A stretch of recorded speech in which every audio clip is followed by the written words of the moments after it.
newspaper files of the early West record many stories of famous and notorious characters of that period.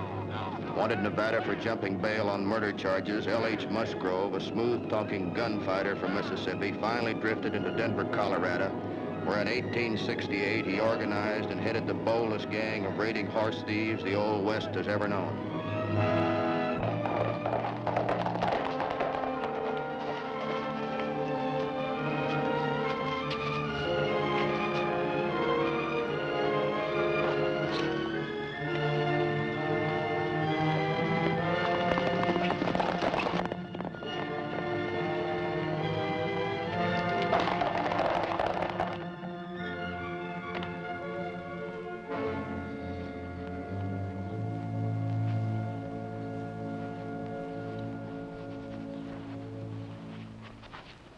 Come here, Ed. Hold this for me.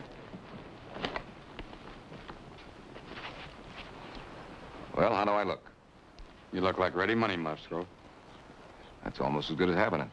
Not to me. I believe money and I feel it in my pocket. Look, why don't we dump this herd on the fast market and clear out? You know you don't get top prices for horses that way. Yeah, but it'd be safer than stretching our luck. Forget it. Meet me in Denver in 5 days. By that time, I'll have one of the finest pieces of grazing land in Colorado. Well, Musgrove, you've pulled it before, so maybe you can do it again. But someday you're gonna... Forget someday. Look me up through the Stockman's Bank and Trust. So long.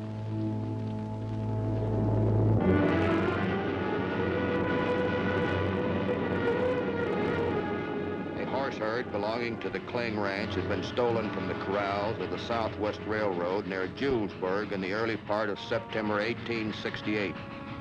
I got orders from headquarters to run down the rustlers. I'm Matt Clark, investigator for the railroad.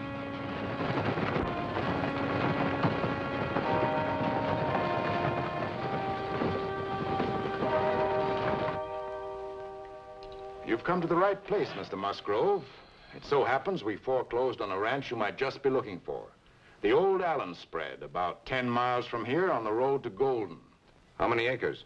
Around 100, including a small ranch house. Nothing fancy, though. How much? We're asking $15,000. That's a little steep for me, Mr. Blair. All my cash is tied up in horse flesh. Were you caught in that Texas drought this past spring? Darn near ruined me. I've got some blooded horses I couldn't afford to lose. Took every cent I had for hay and grain. That's why I had no alternative but to move north to Colorado. And what do you value this herd? Oh, conservatively, $25,000. Ought to be more than enough collateral to take care of the Allen spread. What can you lose? If I don't make the payment, you get the ranch back, my horse herd to boot. If those are your terms, I'd be a fool to turn you down. Good. Oh, just one more thing, Mr. Musgrove. I assume you do have credit reference. Suspicious lot, you bankers. Oh, just sound practice, sir. It's actually as much protection for investors as for us. Well, why are the Central Bank in San Antonio? They'll tell you what you want to know. Another thing, Blair, what do you think it'll take to put the Allen Ranch in shape to operate? Oh, $1,000 ought to do it. In that case, you'd better advance me $1,000 in cash. Just tack it on to the price of the ranch. Oh, why? Of course, Mr. Musgrove, of course. Just step into the cashier's office.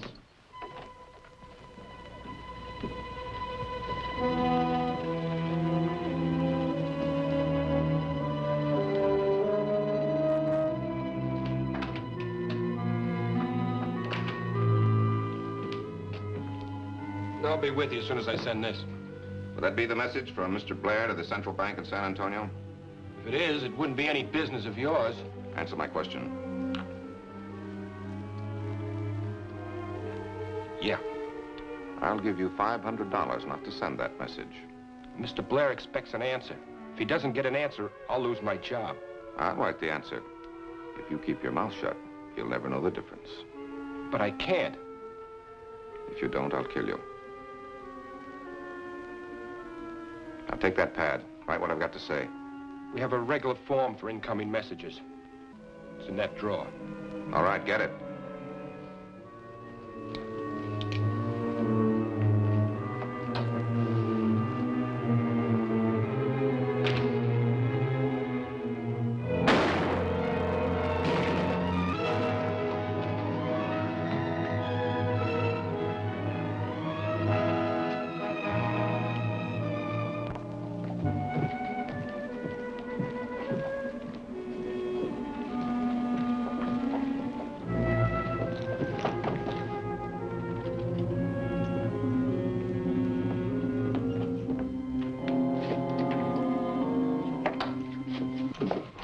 Sorry, miss. The place is closed till they get a new agent. That's why I'm here. I am the new agent. Oh? That is, until the company hires another man. I'm Margaret Jones. Well, pleased to meet you, Miss Jones. I'm Sheriff Sims. How do you do? So you're a detective for the Southwest Railroad. That's right. The company operates this office. I'm to make an investigation and report on the murder. When you were called in, Sheriff, is this about the way things looked? Well, just about, miss. Except for the corpse, which is right over there, with a bullet hole plumb through the middle of his chest. I see. Did anybody hear the shot? No, I guess not. Just about closing time last night. Most folks were gone home for supper. What do you make of it, Sheriff? Do you have any ideas, any suspects? Appears like a plain case of robbery to me.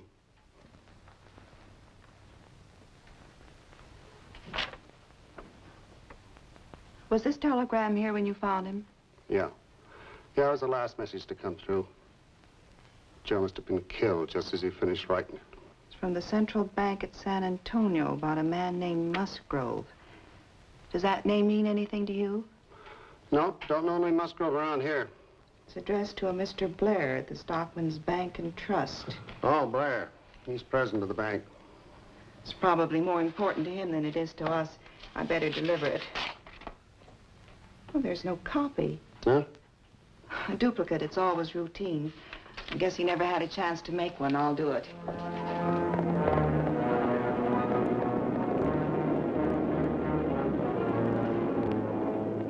By November, I had trailed the stolen herd to a ranch 10 miles outside of Denver.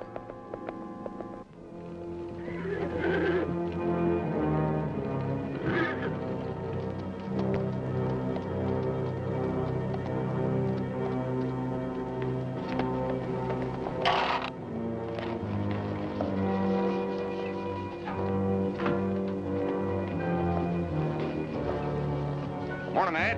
How do you like your new home? Musgrove, I gotta hand it to you. This place looks just right for us.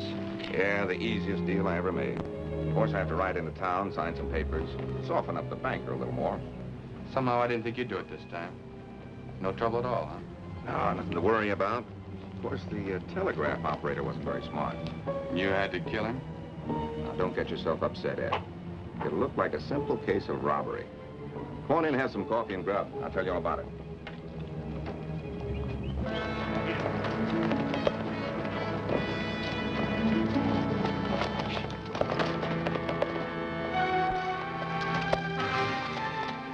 I continued on to Denver. I wanted to find out more about the ranch and the men who operated it before contacting the local authorities and moving in for the arrest.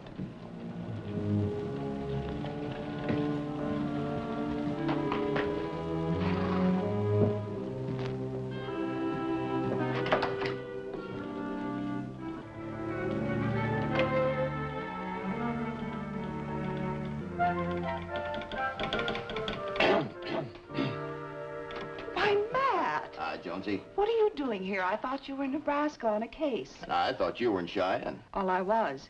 They sent me here a couple of days ago when the express agent was killed. Oh. And don't you try moving in. This is my case. Don't you worry your pretty head about that. I've got troubles of my own. Horse thieves. Well, if you're going to be in town for a while, there's a real nice hotel right across the street. Do folks here in town know that you're a cinder sleuth? The sheriff does, and I suppose he's told his cronies. Then I better board someplace else. My horse thieves don't know me, and I'd just as soon keep it that way. Say, will you wire headquarters that I'm here in Denver as Bill Porter, horse trader for the Overland Stage Company, and that I've located their base of operations. Just as soon as I find out for sure who their leader is, I'll make some arrests. Got that? I've sent out enough messages by now to know how. And put it in code. I don't want anybody reading my mail. See you later, Jonesy. And say, don't forget, if you get lonesome, don't get in touch with me. And just what makes you think I would? After a few inquiries around town, I learned that the ranch under suspicion was recently bought by an L.H. Musgrove and that the Stockman's Bank and Trust had handled the deal. Happy to be of service, Mr. Porter. Always glad to welcome new business to Denver. Well, thank you very much, Mr. Blair. Well, sir, what's on your mind? Horses, Mr. Blair. I'm a buyer and trader for the Overland Stage Company. I was recommended to come down here and do business with that new outfit that moved on to a ranch out near Golden. Oh, yes, the old Allen place. I sold it just the other day to a man named Musgrove. I take it you'd like references on him before doing business, is that it? That's right. With all these horse thieves operating in this part of the country, you can't be too careful. Well, I'm sure I can put your mind at ease, Mr. Porter. Here's a report on Musgrove's credit reference from the Central Bank in San Antonio. His mother couldn't have done much better than this. If I had a reference like that, I'd keep it under glass. I assume that answers all your questions? I think it answers all I need to know. Well, I'll be running along, Mr. Blair. Thanks very much for your time. Don't mention it. Glad to be of service. Oh, Mr. Musgrove. Speaking of the devil, so to speak, Mr. Porter, here's the very man we were discussing. Mr. Porter, Mr. Musgrove. Mr. Porter's a horse buyer for the Overland Stage Line. I was telling him you had quite a few horses for sale. Well, delighted to know you, sir. Same to you. In the market for draft horses? Draft and saddle.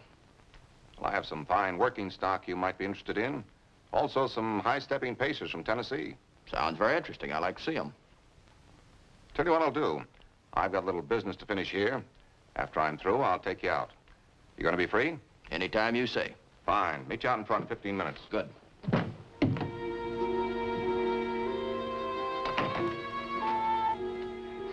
Did you, say his name was Porter? That's right.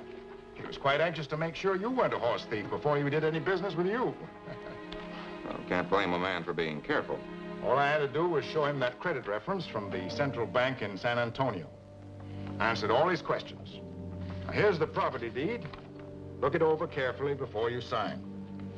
Mr. Blair, if I couldn't trust a respectable banker like you, the world would be in a pretty sad state. Jonesy. A couple of things I want done in a hurry. Have headquarters run a routine check on a man named Musgrove.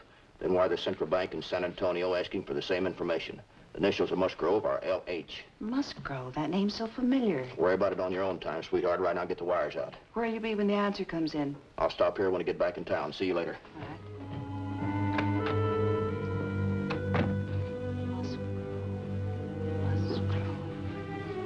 I knew I had to have very definite evidence to offset the credit reference on Musgrove that Mr. Blair had shown me. The most likely place to find that evidence was at the ranch. So I was waiting for Musgrove according to our appointment.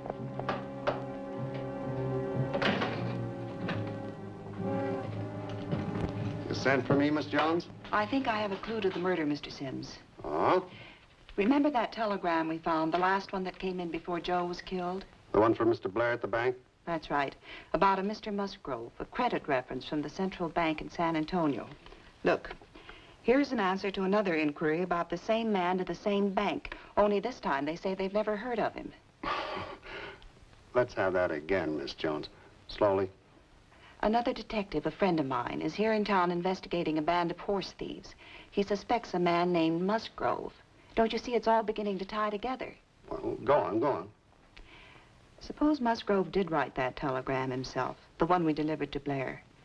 Suppose he threatened that express agent and had to shoot him. You really think that Musgrove shot Joe? There's one way we can find out. If Musgrove did write that credit reference telegram himself, maybe we could check the handwriting with the legal papers he must have signed at the bank. Sounds like a good hunch, Miss Jones. And if it's right, Mr. Sims, we'll have our man before nightfall, plus a few horse thieves thrown in. Let's go see Mr. Blair.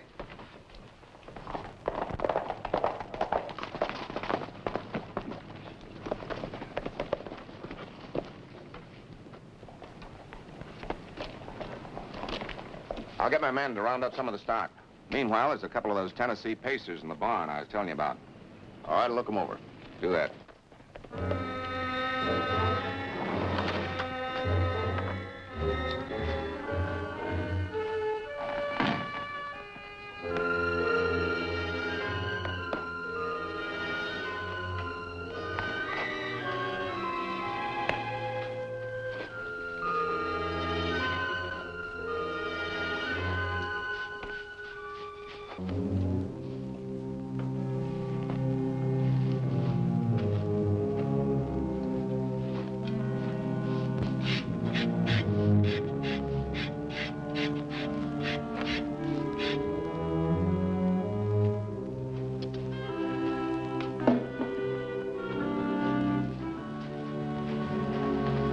my partner, Ed Franklin, Porter.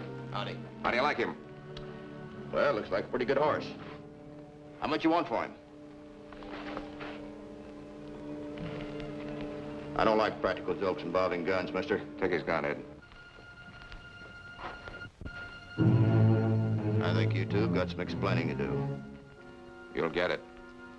First of all, we'll go in the house and have a little sociable drink. After I've told you about myself, I'll expect the same courtesy from you. Let's go.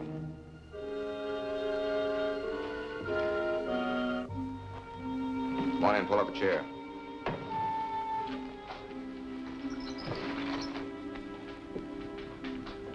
I guess you recognize the brand on that horse, huh, Porter?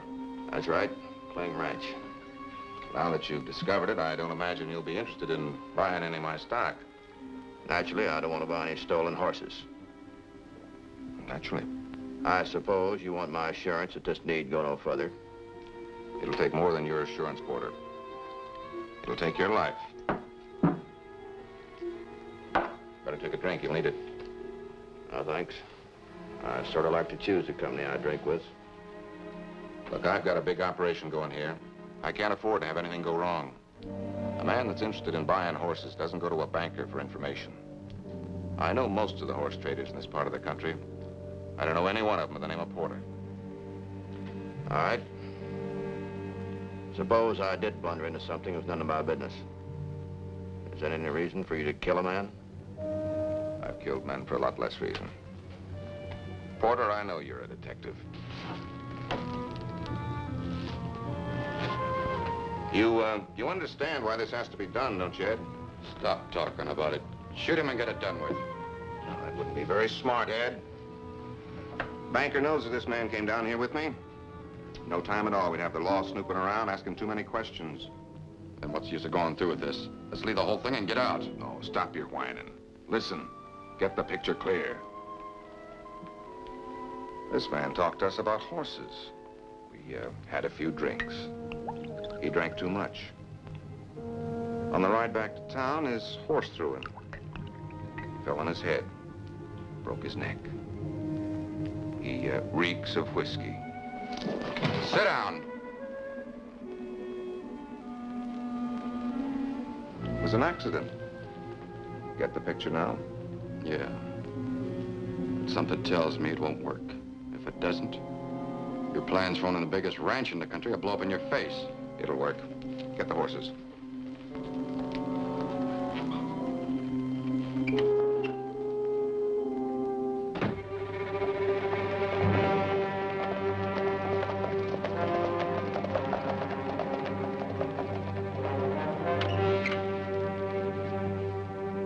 Riders on the road could be a posse.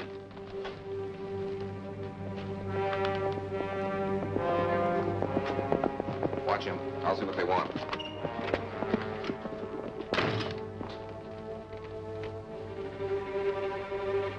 Don't try it. Much as I hate to, I'll kill you.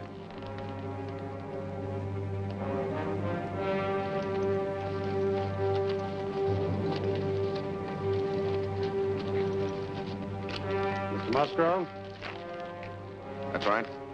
I've got a warrant here for your arrest. The charge? Suspicion of murder. Who'd I murder? The express agent, Joe Smith. Give me your guns.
We had Musgrove and Franklin in jail on charges of horse stealing. Charges that I could be sure of. Jonesy was trying to show me she had a strong case of murder against Musgrove based on the circumstantial evidence of the fake telegram and a similarity in the handwriting. Now look, here's the telegram Musgrove faked for himself. And here's the property deed that he signed for the banker. The handwriting's the same. Mm-hmm. Well, I don't know, Jonesy. I hate to take a man in on a murder charge with that kind of evidence. Guess it don't make any difference, though. I'm gonna be hanged for horse stealing anyway. But headquarters told us that Musgrove's wanted in 2 states for murder charges, and everything points to him being the man who killed the express agent. Come on in, Sheriff. We've been talking over this Musgrove case. Do you think we've got enough evidence to pin a murder charge on him? Well, maybe we won't have to worry about that anymore. Why not? Musgrove and Franklin were just let out on bail. But they're wanted in 2 states already for jumping bail. Ain't none of my doing. Judge signs the bail bonds. Trial's set for 2 weeks from now. By that time, they'd be 1,000 miles away. Give me that evidence, Jonesy. Where are you going now? I'm going to see the judge and try to talk him into rearresting Musgrove on a murder charge.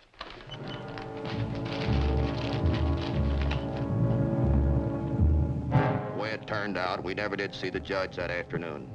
Several other citizens heard of Musgrove's release and liked it even less than I did. The only difference was their method was more direct.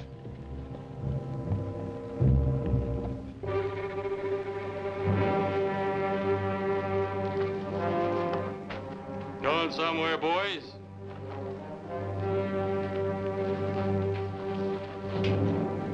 Yeah, that we take a little ride down to Golden.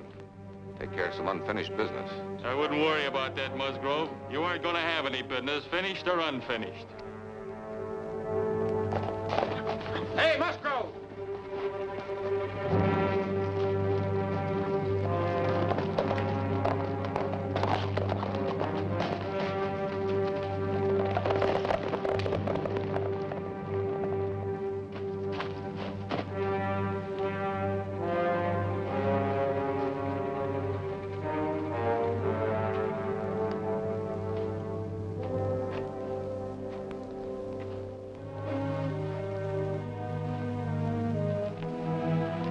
So in November 1868, the case of L.H. Musgrove came to an abrupt and final end, hanged by the irate citizens of the town. Well, looks like we're a little late, Sheriff. Yeah. Yeah, I guess we better take him in. Yeah.